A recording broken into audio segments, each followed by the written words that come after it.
Yeah, we've been doing probably over 400 episodes. We've been started back in January 2017, so it's a little bit above 400.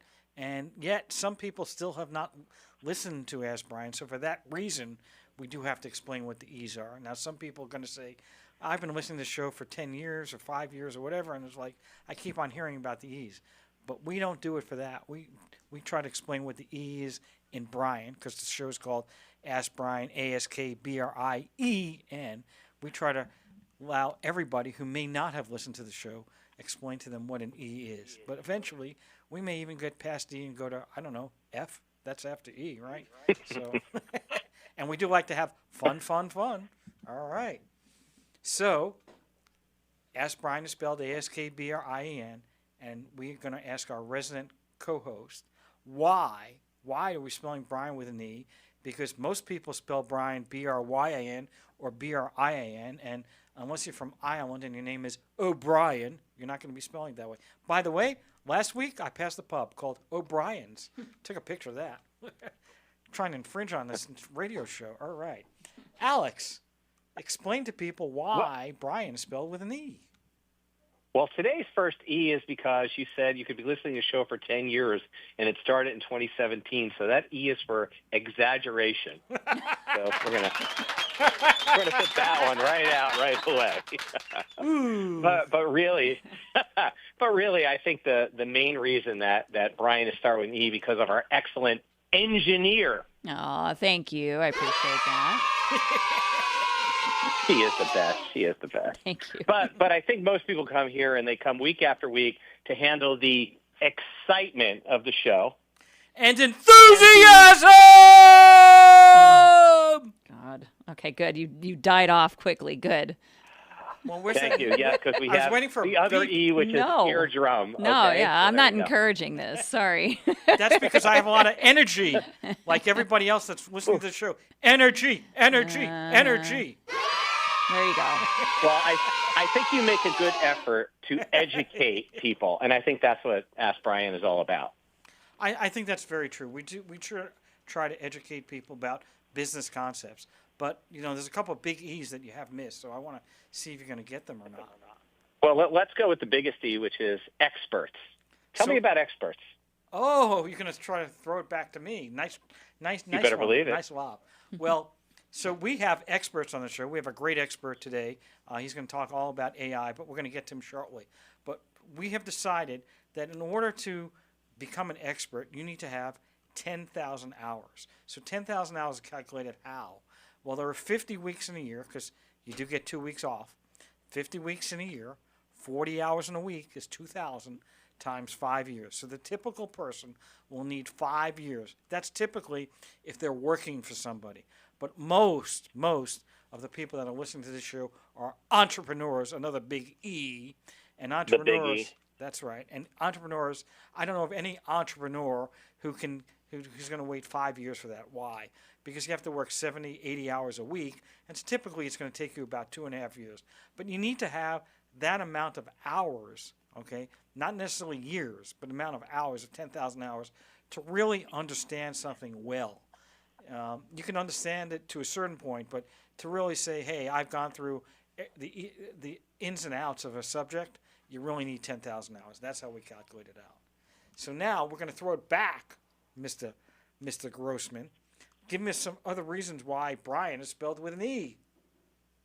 Well, I think that's the main reason is because you were lazy, and that was the only name you could get. But beyond that, I'm going to let you take it from there, my friend. Okay, well, first of all, that was not very empathetic to make that comment. And empathy is one of our leading E's. As Jen knows, we're very empathetic, and that's with a big ego. Ah, there you go. I was waiting for that. There it is. Another E. Nailed it.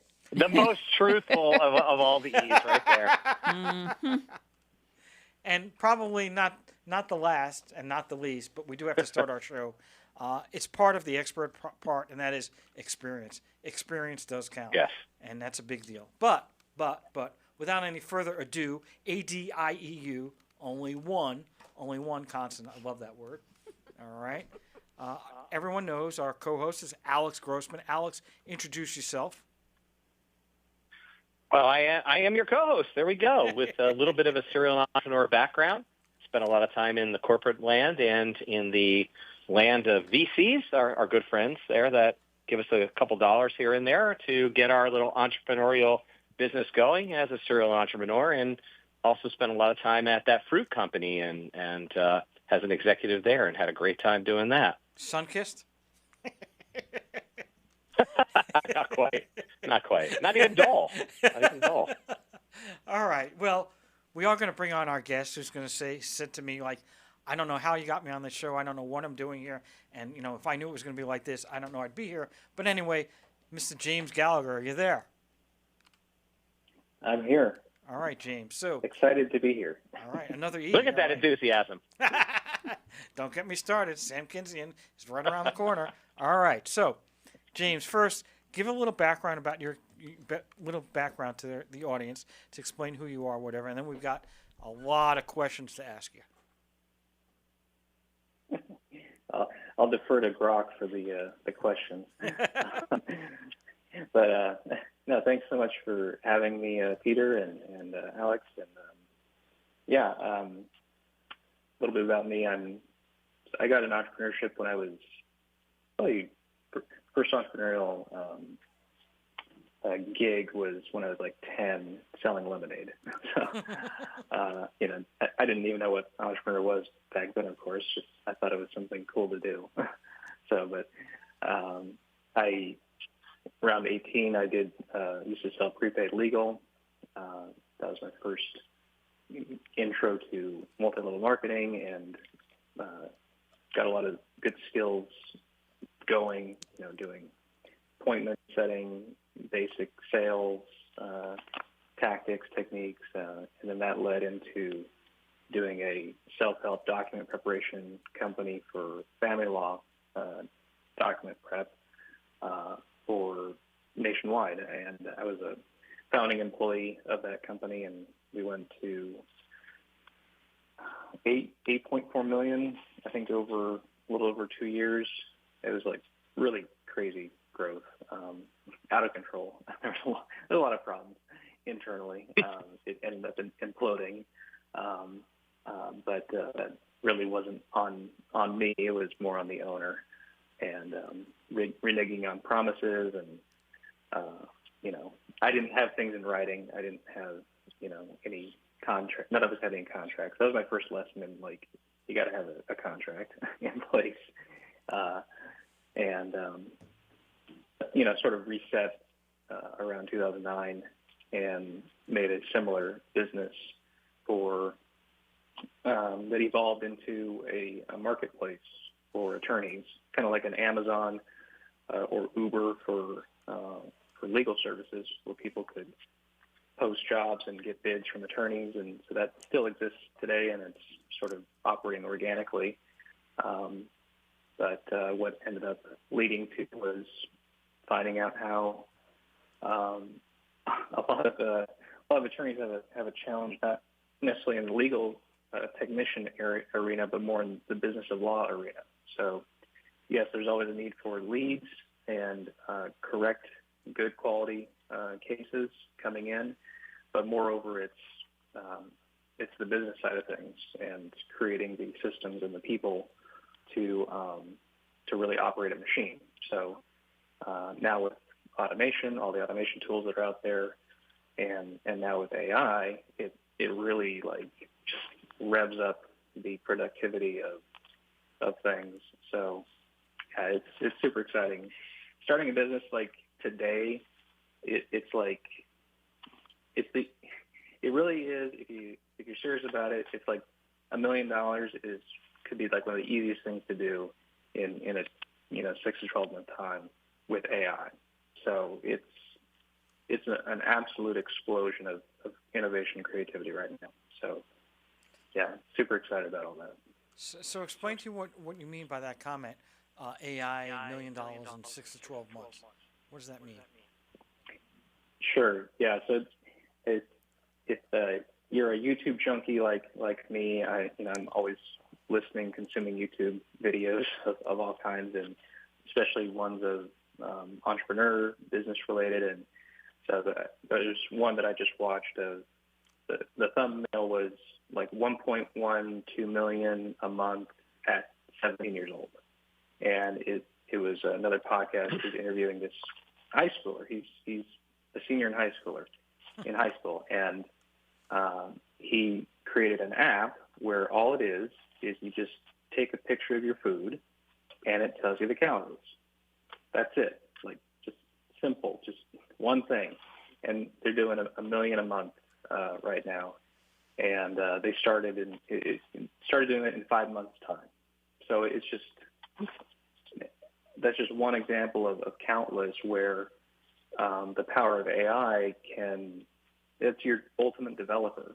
So people who are non-technical founders or business people who have all these ideas, you don't need to go recruit a bunch of developers and go get VC money to go fund something. Just, you can sit down and have AI just code out what you want, and it'll do it. It'll build the tool for you. And you can say it with simple language.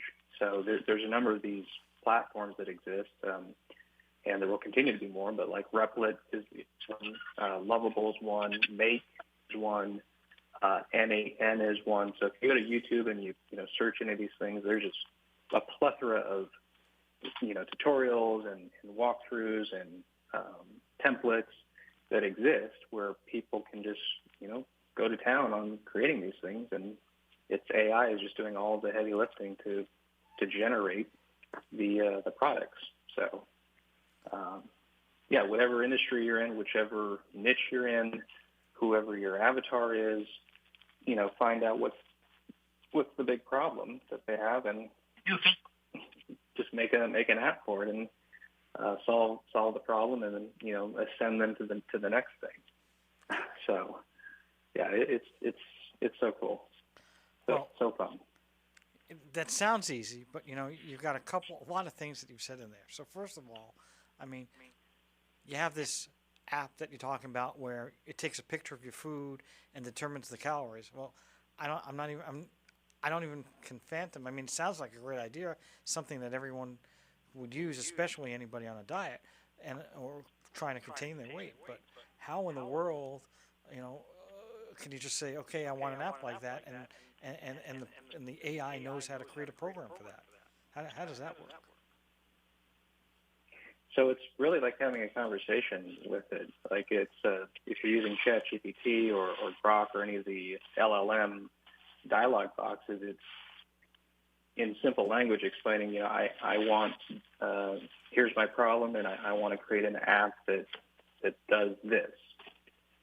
And it'll draft it up, it'll create it, and then you can say, I wanted to have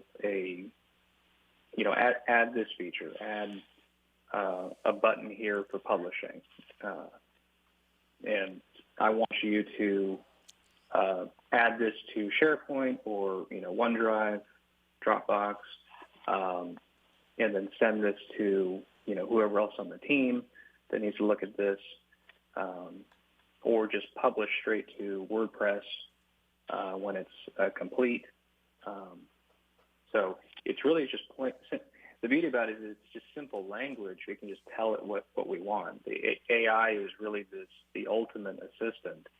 It's smarter than me. It's smarter than you, and even the best experts. It's smarter than them at this point because of just the access to the data that it has. So it's really just telling it, specifically what we want, and it can do it. So, yeah. Alex, you had a question?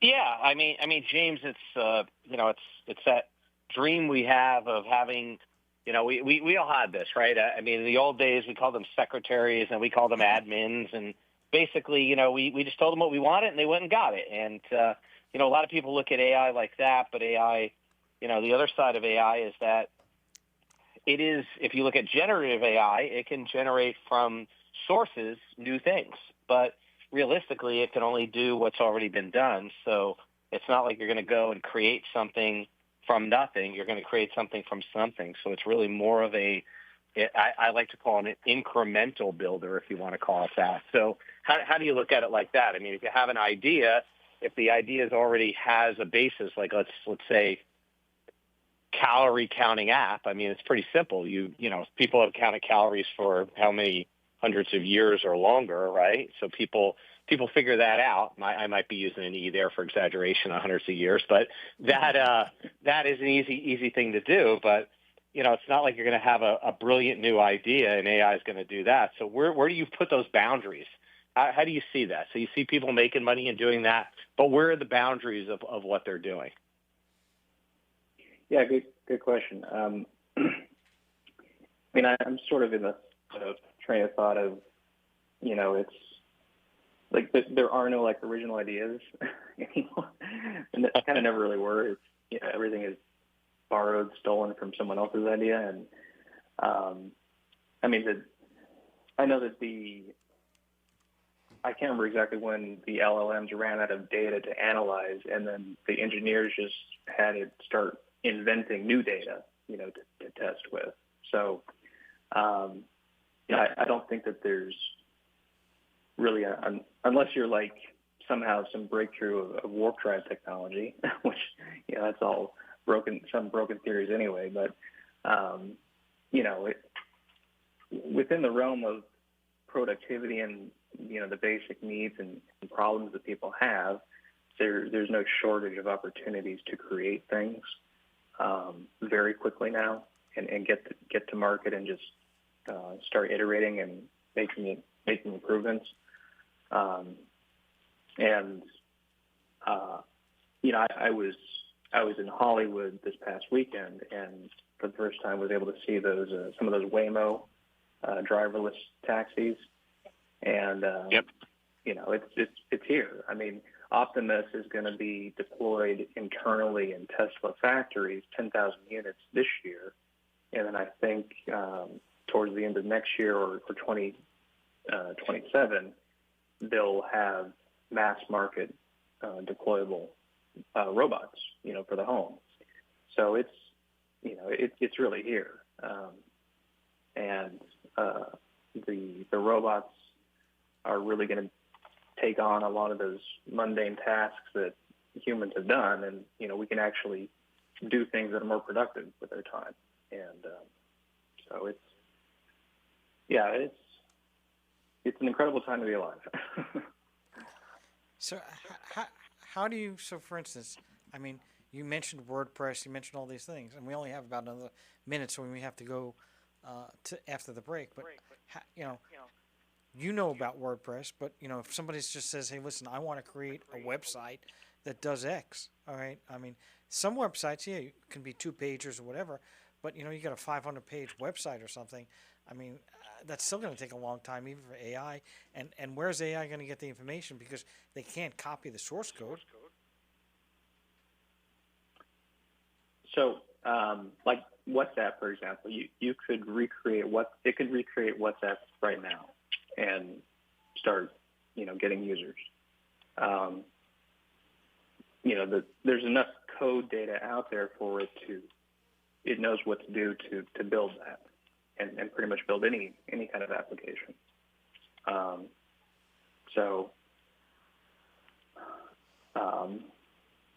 Yeah, that's kind of a bigger, you know, example, but, you know, I mean, that's really what's possible now. All right, well, we're going to take a quick break. You're listening to the Ask Brien radio show on KHS 1220 and 98.1 FM. We'll be right back. Welcome back. You're listening to the Ask Brien radio show on KHS 1220 and 98.1 FM. Like no other station in the world.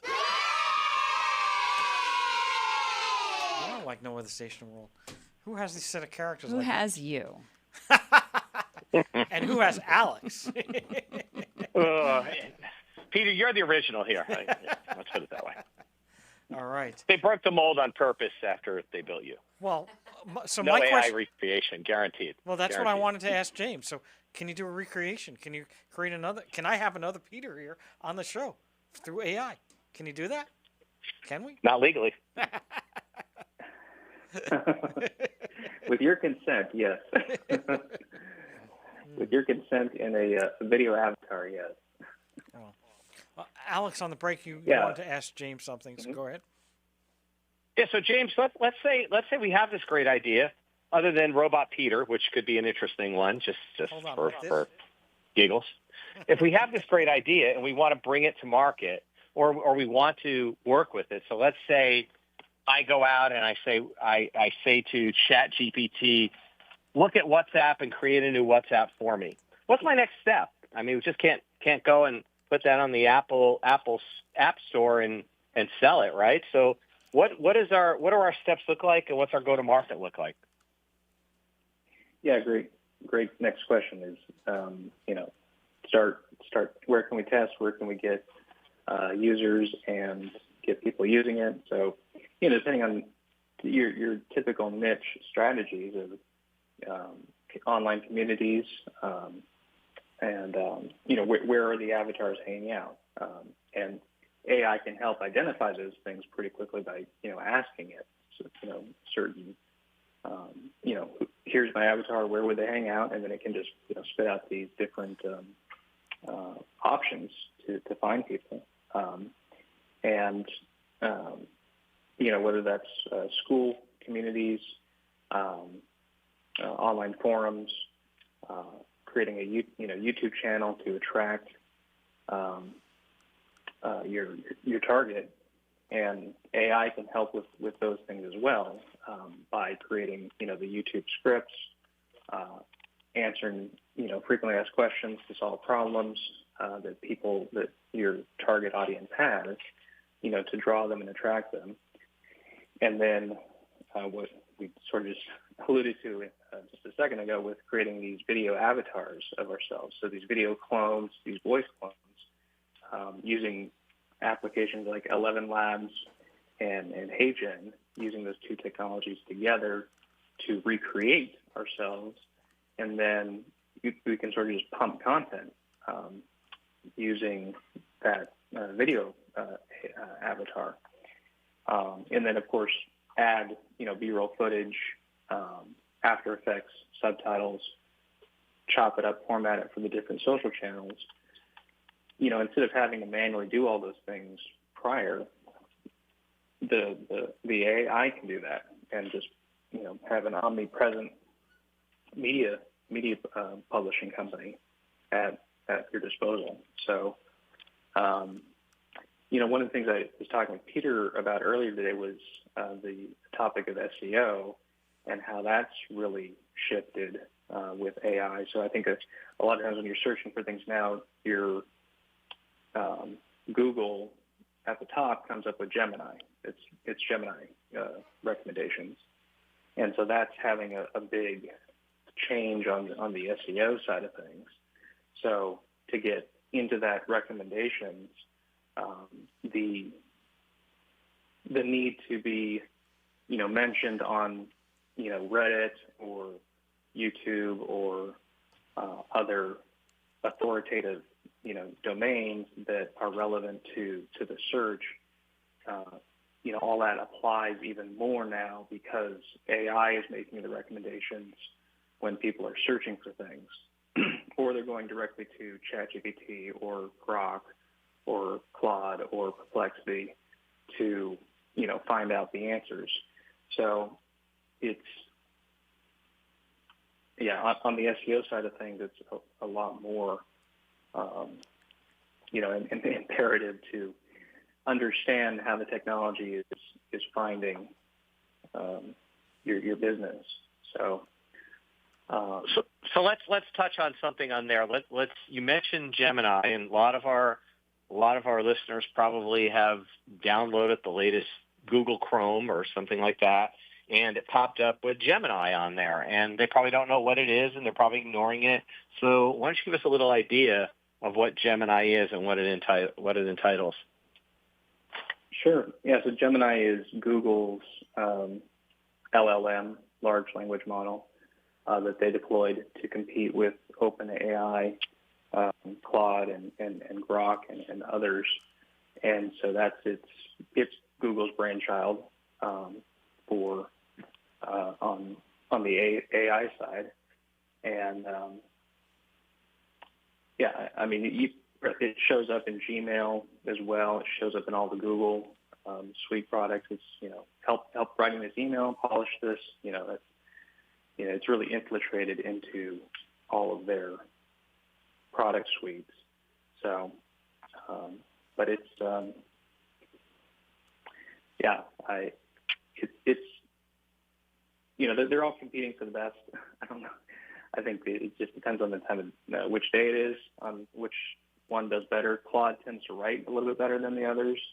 Grok is the least biased of all of them. But it's way too soon to tell which one's going to be, the best long term. I know when Grok 3 demoed a couple weeks ago, they asked it to do a physics problem. So the physics problem was come up with the equations for the best time to send a spacecraft from Earth to Mars and back again. And it's using its deep reasoning feature. So all these LLMs, they have this deep reasoning feature, which is sort of a deeper analysis of what your query is, and then it comes up with a more comprehensive answer. So anyway, that was the prompt that it gave it. About, I think, maybe 5 or 10 minutes later, it came back with the equations and a little simulation with the planets rotating from Earth and Mars, and it shows the spacecraft going and leaving. And I think the last thing Musk said was, well, that looks pretty accurate. I'm going to send it over to SpaceX engineers to validate, but that looks, at face value, that it looks on point. So, it's reasoning capability is incredible. Well, that's a great example of why AI, and I won't say a lot of us, but I would say a vast majority of people with over 5 years experience in it have the belief that we're going to get to the point where it's going to self-implode. And, I'll give you the reasons for that, and we can hear it. I'd love to hear your response on it. Just a few top-level ones, because I don't want to go too deep. But one of the problems is that AI is based on what it knows, what it reads, what it's been trained with. So you train a large language model, and it's a point in time. So let's say it's updated as of 2024, so it knows everything there is to know as of 2024. If there's a new discovery that we find that Mars is really 500 miles farther away than it was before, everything it does is wrong because it doesn't know, and it can only learn from what's been put in. And, of course, these things train themselves, and they learn, but they learn from the model that they're taught. So it's just like a child. As you teach a child, the child learns from the initial source as the parent, then it's school, then it's the media, and you have the same problem with conflicting concepts where it has to take that and go, well, there's 10 people say it's 500 miles farther, there's 100 people say it's 1,000 miles farther. Which one is that? Because it can't do its own discovery. So that's kind of the sign number one of that this is going to reach a point where this is happening. And the second sign of that, and I think they relate, so it might be easy for you to put them both together, is that right now when you're talking about marketing, AI is talking to AIs. So bots are talking to people. You're asking them to tell me who's the best audience, and the audience they're probably talking to is a bot. And so are they really getting to the audience, or are they getting to a bot? And so, again, leading to that crash of AI, we'll call this the AI crash of 2026 that may or may never happen. What's your feeling on that? Well, hold on. Before we get to that bot, our legal sponsor is going to we're there. have a word from our legal sponsor. Hold that bot. Hold that bot. Love it. That's exactly why I brought it up. Yes, we want to say thank you to legalsteps.com. It's spelled LEGALSTEPZ with a Z.com. The courses are work at your own pace, which I think is a really unique feature for this website. You don't have to worry about someone else's schedule. You don't have to be, got to be there at 6 o'clock. Otherwise, I'm gonna miss out on the first, bit of information. I got to make sure I pick up my kid on time so I can get to this course. None of that. You work at your own pace. What works for you. I was able to take one of the courses just to kind of see what I was talking about. And I did it on like a Saturday afternoon. Took my time, was able to pause it, rewind it. If I didn't understand what I had just kind of reviewed, could back it up a little bit, took notes. It was really, could not have been easier. And I also liked that I was able to see what my legal expert was seeing. So I knew that I was answering the question the right way, because certainly some of this legalese can be a little bit intimidating. And so once I saw that, oh, okay, this is what my legal expert's looking at, we're doing the same thing. Perfect. Answer the question, move on. Easy. So it was really just kind of, they're walking you through it. If you get to the point where you're totally confused and frustrated, just don't be. The experts at legalsteps.com will just do it for you. Those experts that I'm talking about have over 30 years experience. So you're not getting somebody who's green. You've got somebody who knows what they're doing, maybe some wrinkles around the eyes, and they've got all of the knowledge. I'm not talking about anybody in particular. And Alex. finally, the courses are very affordable, at least in my opinion. I think if you've had this great idea for months, maybe years, don't let $150 get in the way of that. Pay the $150 for the course. You can register for a trademark, form an LLC, or form an S corporation with legalsteps.com. That's legalstepz.com. Thank you, Jen, and You're thank welcome. you to our sponsor. You got it. Legal Steps. All right. Yeah. Well, we're Great back. people. And now, Alex, if James, do you understand the question, or does Alex need to repeat himself? Because we did take that 2-minute break. He grokked it. I'm sure he grokked it. So, Okay. we're good. So We'll use basically, that. Alex says implosion, That's what I was implosion, doing. implosion. Yes. Exactly what I was doing. Hey, how did I know that? How did I know that? Yeah, no, I mean it's a great question, and I mean that's where human-to-human validation comes in. You know, asking in the same way like you're asking the professional, lawyer or doctor who's playing with these and asking you to do research and things like that. Is this actually correct? And getting validation from the human expert. So I know there's What happens when you don't know if it's a human or not, though? So you're getting that validation, but it's really simple under AI, and I can't say I haven't done this, but I've built my own avatar that goes out and asks the questions. This is like a number one thing in Instagram. If you want to get yourself a bunch of followers, you just make them up, right? Let's build them. Let's build 1 million followers that aren't real. So, what do you do about that? I mean, so some of those are you can pick those up if they're fake or not. Bot behavior on Instagram or some of these influencer sites or influencers who have these followers. So, I don't have a quick and fast answer for you, but I don't you think AI is getting so good that you're not going to be able to tell? I mean, we've all seen deep fakes, right? They're pretty incredible. It is. So I think kind of, and I've heard this from Musk and others, the sort of way to authenticate these is to have some kind of blockchain authenticator built in. So then we actually know, okay, this is actually the real guy. He said this at this point in time, and here's the confirmation of this. I think it'll become something like that, because some of these are becoming so good that people cannot tell the difference, what's real and what isn't. So I think that the only way to validate it is to have some kind of authentication chain in place. So it's definitely an interesting and evolving process.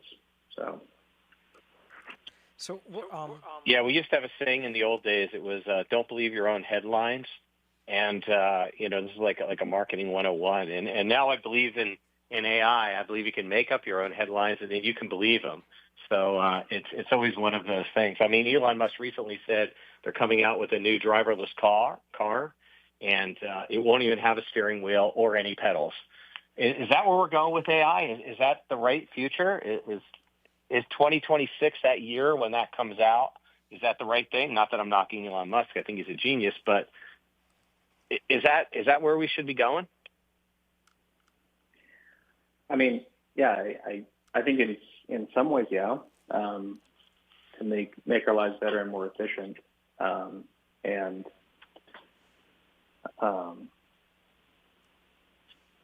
yeah, I mean, it's what are the limits is the question.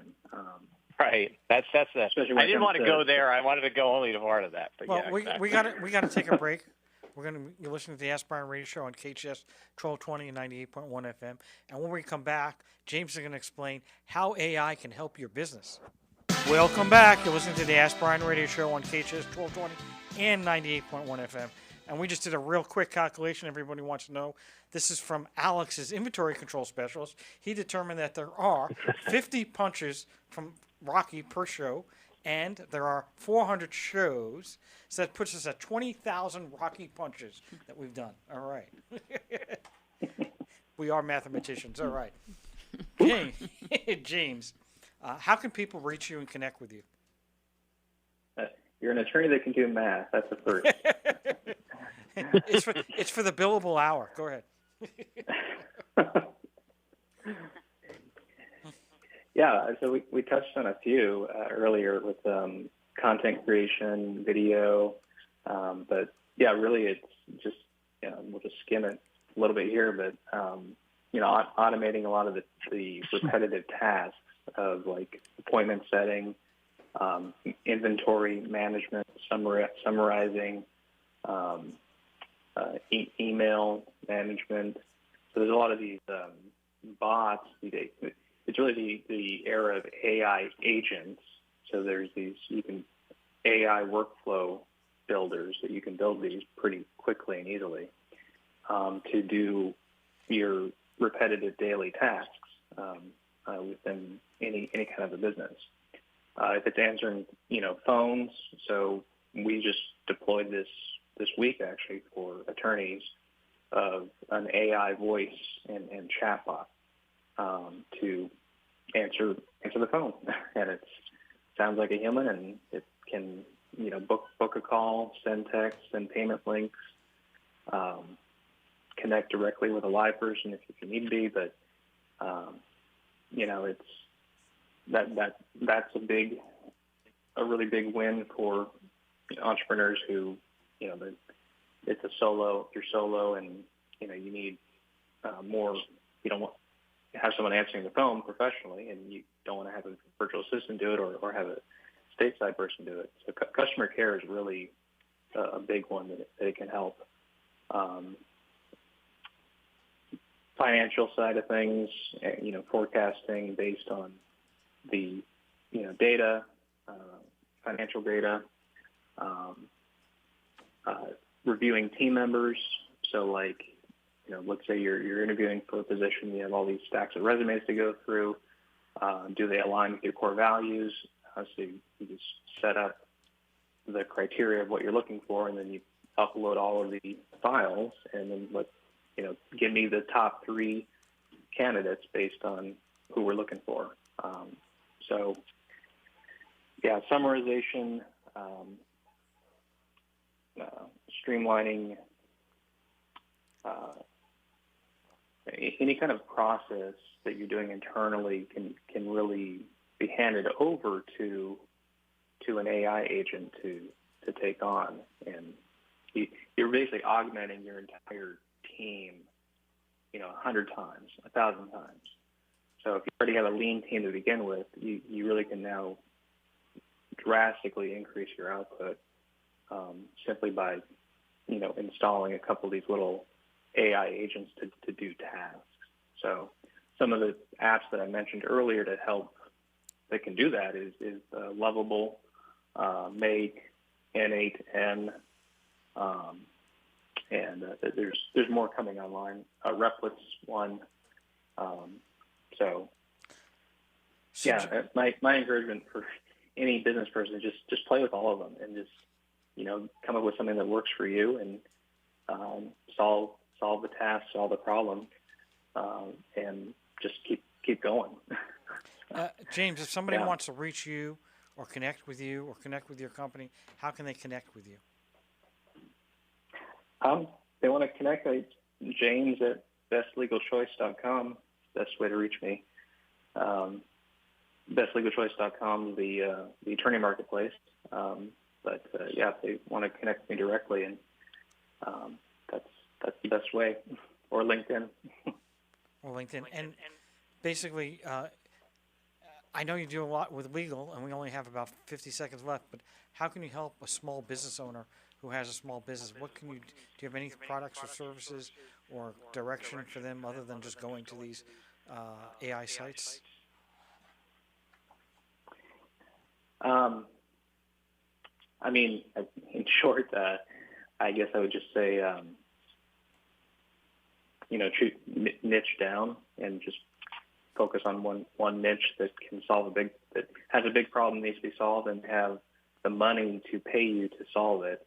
So, the Tesla model of start with building the Tesla Roadster so you can, provide good service for a small number of people. And then as you get better at what you're doing, then you can descend down to scale more. So I find a lot of the entrepreneurs, the narrower you can focus on a niche, the better, and don't deviate from anything else. Provide maximum service for maximum fees to a core group of people, and then build from there. That's probably my biggest piece of advice. Okay, well, thank you very much, James. Unfortunately, the show has come to its conclusion. Thank you, James Gallagher. Thank you, Alex Grossman. Thank you, audience. And also, happy St. Paddy's Day to the O'Briens. Oh, yeah, right. Okay, welcome to the show, and over and out. We are done. KHS 1220, 98.1 FM.